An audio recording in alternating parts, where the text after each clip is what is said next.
I never thought a Saturday morning errand could turn into something I'd actually look forward to with no hesitation. But there I was, standing in front of this tiny butcher stall at the farmer's market, watching this guy expertly slice through a big hunk of brisket like it was the most normal thing in the world. Honestly, I'd only come because my roommate begged me to pick up some meat for dinner. But something about the way this butcher worked made me pause. I'm not usually the type to linger in places like that. I mean, I like food just fine, but I'm more of a grab and go kind of guy. Busy life, you know? But the market that morning was buzzing in this warm, lazy kind of way. The kind where time feels like it stretches just enough for you to breathe between the noise of the crowd and the chatter of vendors. It was early spring, the kind of day where the sun is bright, but there's a hint of leftover chill in the air, making you want your coffee hot and your jacket just a little heavier than usual. So I'm watching this butcher, tall, with these broad shoulders wrapped in a green apron that looked like it had seen a few fights with raw meat and won, and he caught my eye. Not in a creepy way, just like a quiet acknowledgement that, yeah, I was hovering, probably looking clueless about what cut to pick. He smiled, and it wasn't one of those forced smiles you sometimes get at markets. It was like he genuinely liked slicing meat, and maybe even liked the idea of sharing that with someone who cared enough to ask. "Looking for something special?" he said, voice low and rich with a hint of amusement. I shrugged, kind of embarrassed. Honestly, I was just told, "Get meat." That's about as specific as it gets. He laughed, really laughed, and the sound was easy, like he was used to this kind of cluelessness, but didn't mind. "Not a bad place to start," he said. "You know your cuts, or should I walk you through it?" That's how his name came up, Sam. We slipped into this easy back and forth as he explained the difference between a ribeye and a sirloin, like he was describing two old friends rather than slabs of beef. I found myself asking more questions than I ever thought I would, trying to keep up without sounding completely lost. Then, just as I was about to settle on a ribeye, he leaned in a little closer and said, "If you want, I can set you up with a private cut, something not on the menu for everyone, a little secret." That caught me off guard. A private cut? I blinked, trying to figure out if he was messing with me or if this was some kind of butcher's inside joke. He smiled again, this time softer, like maybe he was inviting me into a little world I hadn't known existed. "Yeah," he said, "something special. You interested?" And just like that, my Saturday morning errand became way more interesting than I expected. I hesitated for a second, caught between the normal part of me that just wanted to grab some beef and get out, and this weird part that was suddenly intrigued. "A private cut, huh? Like a secret menu thing?" I asked, half joking but mostly curious. That Sam nodded, eyes glinting. "Exactly. Not something I offer to everyone. It's usually for regulars or folks who appreciate the craft. But you seem interested." He shrugged like it was nothing, but the way he looked at me made it clear he was testing the waters. I leaned in a bit too, lowering my voice like we were sharing some underground tip. "Well, I'm listening." He reached under the counter, pulled out a tightly wrapped piece of meat, and held it up like it was a treasure. "This here is a hanger steak. Not the easiest to come by because there's only one per cow, but when you cook it right, it's magic. Tender, full of flavor. Definitely not your run-of-the-mill cut. I'd heard of hanger steak before, but never really thought much about it. Sounds fancy. I'm sold." "Good choice," Sam said with a grin. Then, almost like an afterthought, "I'll throw in some spice rub I made myself. Got a few herbs growing just behind the stall." I found myself smiling back, surprised at how easy it was to talk to him. Usually, I'm a bit guarded with strangers, especially when it comes to chatting about things I don't know much about. But here, with Sam, it felt different. Comfortable, even. "So," I said, handing over my card, "how much do I owe you for this secret steak?" He waved it off. "On the house, if you promise to come back and tell me how it turned out." I laughed. "Deal." We exchanged a quick nod, and I moved on, the hanger steak wrapped carefully in butcher paper, tucked inside my bag. But I couldn't shake the feeling that I wasn't done with Sam. Not by a long shot. The rest of the market blurred past me. Smells of fresh bread, ripe tomatoes, and roasted coffee beans mixing in the spring air. But all I could think about was that small moment, that private cut, and the way Sam looked when he offered it, like he was inviting me into something more than just a transaction. I figured I'd try my luck again next weekend, see if he was still there, still slicing meat like a pro. Maybe even ask him what made him love this job so much. Fast forward a week, and there I was again, weaving through the familiar aisles of the market. The crowd was thinner this time, and the sun was higher, shining warm onto the stall where Sam stood, carving up a brisket that looked like it belonged in some fancy butcher shop, not a farmer's market. "Back for more secret cuts?" he teased when he spotted me. I grinned, feeling a little less awkward this time. "Yeah, and maybe some expert cooking tips too, if you've got them." Sam's eyes lit up with that same spark from before. "You're in luck." I was just about to show someone how to get the most out of that hanger steak. We ended up talking for nearly half an hour. He shared stories about growing up in a small town where hunting and butchering was a family tradition, how he'd moved to the city chasing a dream of doing something honest and hands-on. The way he spoke about his craft was something I hadn't expected, passionate without being over the top, like he was sharing a part of his soul. I told him a bit about myself too, how I worked in marketing, stuck in the usual grind, and how I never really thought much about food beyond convenience. Somehow, in those few minutes, it felt like the market, the meat, and the people around us faded into the background. We laughed about cooking mishaps, me burning a frozen pizza, him accidentally slicing his finger once, which he claimed was a badge of honor. I even learned the proper way to season and grill that hanger steak, taking mental notes like a student eager to impress his teacher.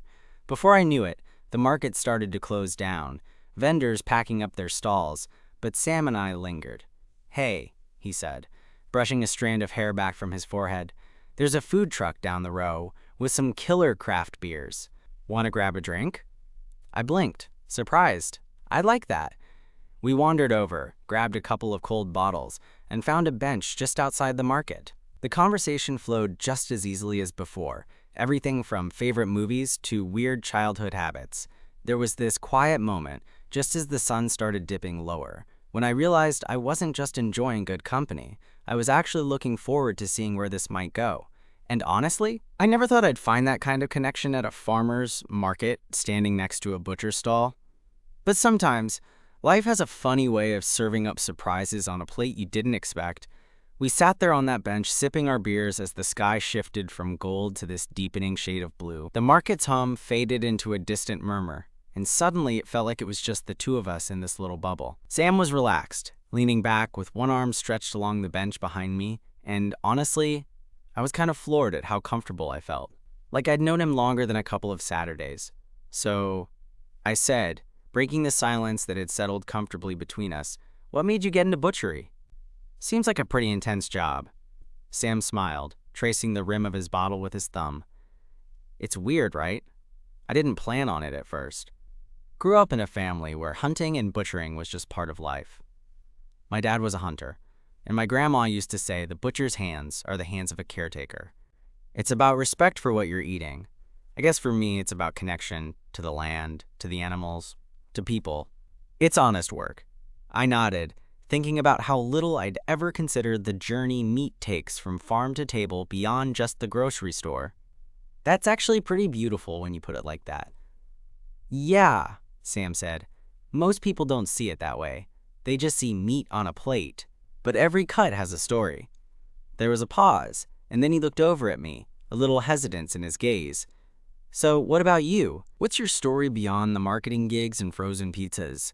I laughed softly, grateful for the invitation. "Well, I guess I've been stuck in this rut, working these office jobs that pay the bills but don't exactly light a fire under me. I'm from a small town, moved here for college, stayed for the job, but honestly, I've been feeling kind of disconnected, like I'm just going through the motions." Sam nodded, as if understanding without judgment. "I get that. It's easy to lose sight of what makes you feel alive." "Yeah." I took a long pull of my beer, the bitterness grounding me somehow. "Meeting you, watching you handle that meat with so much care, it made me realize maybe I've been missing something. I don't know what exactly, but it's something." He smiled, this genuine, soft smile that made my chest tighten. "Maybe you're just starting to find it." We fell into another comfortable silence, the kind that's anything but awkward. Around us, the last few vendors packed up their stalls, the market winding down for the day. The cool evening air made me pull my jacket tighter around myself. "So," I said, trying to keep the momentum going, "what happens after the market? You just head home, or is there more to the butcher's life?" Sam shrugged. "Depends. Sometimes I head to the gym. Sometimes I cook something up and binge some terrible TV shows. Other times, I crash early because my hands hurt too much." I laughed. "That sounds surprisingly normal." "Most things are," he said. "But hey, if you're interested, I could show you some of the tricks with that hanger steak this week. We could cook it together, maybe?" My heart did one of those weird flips, a mix of nerves and excitement. I'd like that. We exchanged numbers then, like two people agreeing to something that felt right but hadn't yet been fully spoken out loud. The rest of the week passed in this strange mix of anticipation and distraction. I found myself scrolling through our messages, replaying our conversation in my head, wondering if I'd imagined some of the connection I felt. But when Sam texted me later, asking if I was still up for steak and bad TV shows, all doubt disappeared. When I arrived at his apartment that Friday evening, I was hit with this warm, homey vibe. The place wasn't huge, but it was cozy, with that lived-in look, pots hanging from racks, a bookshelf crammed with cookbooks and novels, a record player softly spinning some old jazz in the background. Sam greeted me with a smile, apron already tied around his waist, and that same confident ease I'd seen at the market. "Ready to learn?" he teased. "I'm a quick learner," I replied, trying not to sound as nervous as I felt. We moved around the kitchen together, chopping herbs, seasoning the steak, and talking as if we'd been doing this for years. Sam was patient, showing me how to get the perfect sear, how to listen for the sizzle that told you the meat was happy. At one point, I caught him watching me, this soft smile playing at his lips. "You're doing better than most," he said. I laughed, feeling the heat in my cheeks. "Maybe you just make it look easy." As the steak cooked, we cracked open another beer and settled onto the small couch in his living room. The conversation drifted to music, travel, and the kind of things you don't usually share with strangers, or even acquaintances. There was a moment when our hands brushed reaching for the remote, and neither of us pulled away.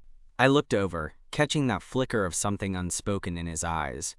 And suddenly the room felt smaller, the air thicker. "Can I be honest?" Sam asked quietly. "Always," I said.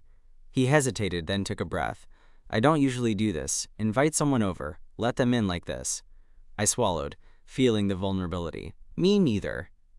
He smiled, this time a little shy, a little hopeful. "But with you, it feels different." I reached out, resting my hand over his, and the world outside faded completely.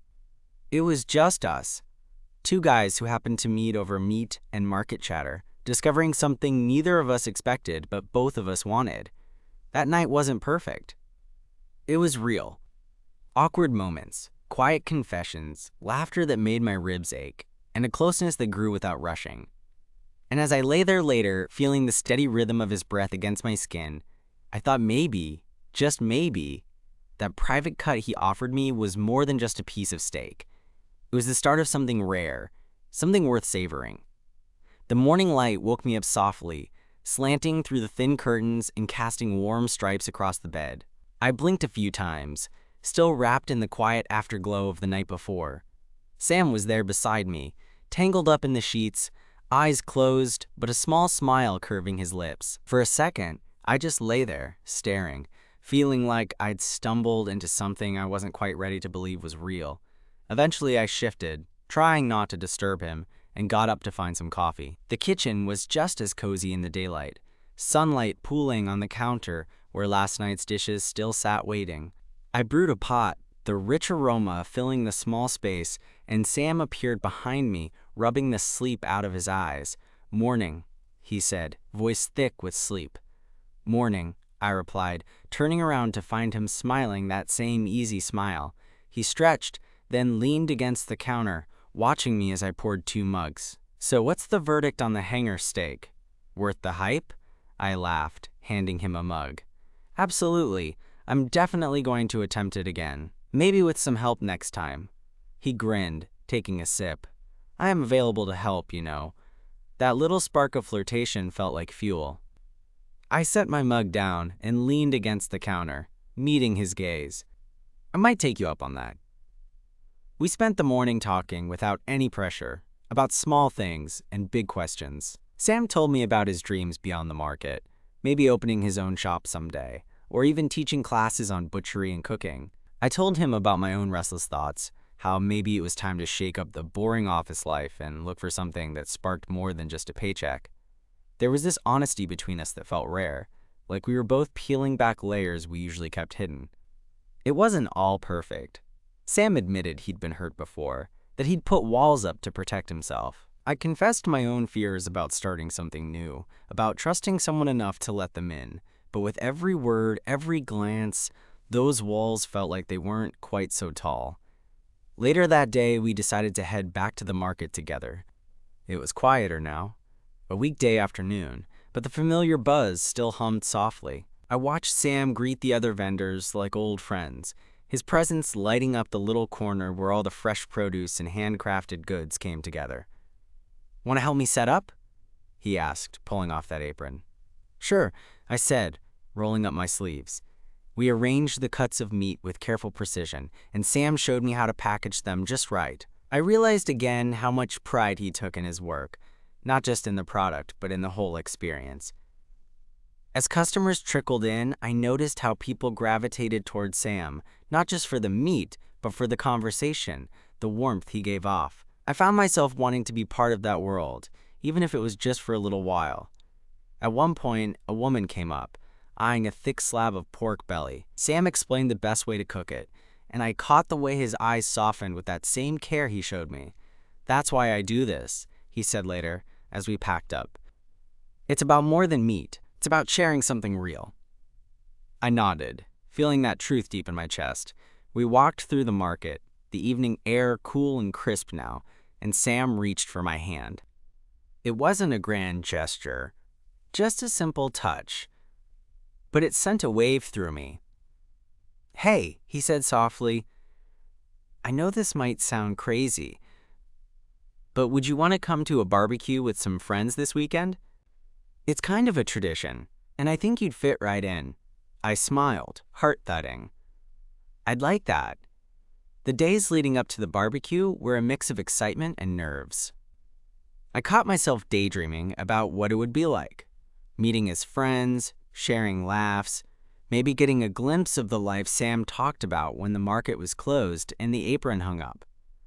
When the day finally arrived, I showed up at this backyard full of familiar smells: smoke from the grill, fresh grass, the tang of cold drinks. Sam's friends greeted me like I'd been part of the group all along, and I realized just how much this meant to him. We talked, we ate, we laughed until our sides hurt. Sam's hand found mine a few times, fingers intertwining naturally, and each time it felt like a promise. Later, when the sun dipped low and people started to drift inside, Sam pulled me aside. "I'm really glad you came," he said, eyes bright in the twilight. "Me too," I replied, squeezing his hand. There was a quiet moment, the kind that stretched between two people who wanted to say more but didn't have to. Then he leaned in, just a little, and I closed the gap. That kiss wasn't perfect. It was soft, a little shaky, full of all the hope and uncertainty swirling around us. But it was honest, real, and exactly what I needed. Walking home later, hand in hand, I thought about how strange it was that a butcher at the farmer's market could turn my whole world upside down. But maybe that's just how love works.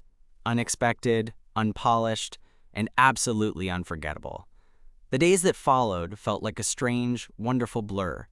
Every morning, I'd wake up with a little ping of anticipation, wondering when I'd hear from Sam or when we'd see each other again, whether at the market, grabbing coffee, or just texting late into the night about everything and nothing. It was the kind of thing I never thought I'd actually enjoy, but here I was, caught up in it and liking every second. One evening, a few days after the barbecue, Sam texted me out of the blue.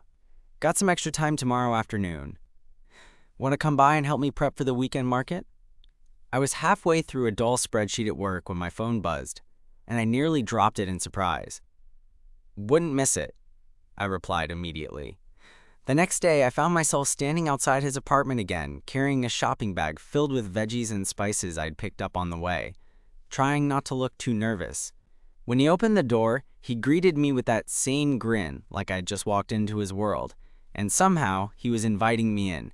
We spent the afternoon in the kitchen, Sam showing me how to trim fat, create spice blends, and package the cuts so they looked as good as they tasted. There was something therapeutic about it. The rhythm of the work, the smells, the way we moved together in that tight space without bumping into each other. At one point, as I handed him a knife, our fingers brushed and I felt a spark shoot up my arm. Neither of us pulled away. Instead, Sam looked at me, eyes searching, and I found myself smiling even before he spoke. "You're a natural," he said quietly. I laughed, feeling that familiar warmth spreading through me. "Maybe I'm just a quick learner." He shook his head, still smiling. "Or maybe you just make me want to teach you." The air between us thickened then, a tension hanging there that neither of us rushed to break. Later, as we packed up the last of the meat, I caught him watching me again, that soft look that made everything else fade away. "Can I ask you something?" I said, suddenly feeling bold. "Anything. I don't know what this is yet," I admitted, "but I think I want it to be more than just Saturdays and kitchen lessons. Does that make sense?" Sam stepped closer, his hand reaching out to tuck a stray piece of hair behind my ear. "It makes perfect sense." That moment felt like crossing a line I hadn't realized I wanted to cross. We were no longer just two people sharing stories and meals. We were stepping into something real, something vulnerable. The weekend market came around quickly, and with it, another chance to be side by side. This time, everything felt different, lighter, more charged. Sam introduced me to his regulars like I was part of the team, and I found myself soaking it all in, from the playful banter with customers to the care he put into every cut. At one point, a young couple came up, asking about a cut Sam had recommended. As he explained, I noticed the way his eyes softened, that same tenderness I'd seen when he talked about his family. It struck me then how much depth there was beneath that easy smile. After the rush, we grabbed some sandwiches from a nearby stall and found a quiet spot in the park. We talked about everything: dreams, fears, the messy parts of life we usually keep hidden. There was a lull in the conversation, and I reached out, taking his hand in mine. "I don't want to rush anything," I said, "but I'm really glad I found you."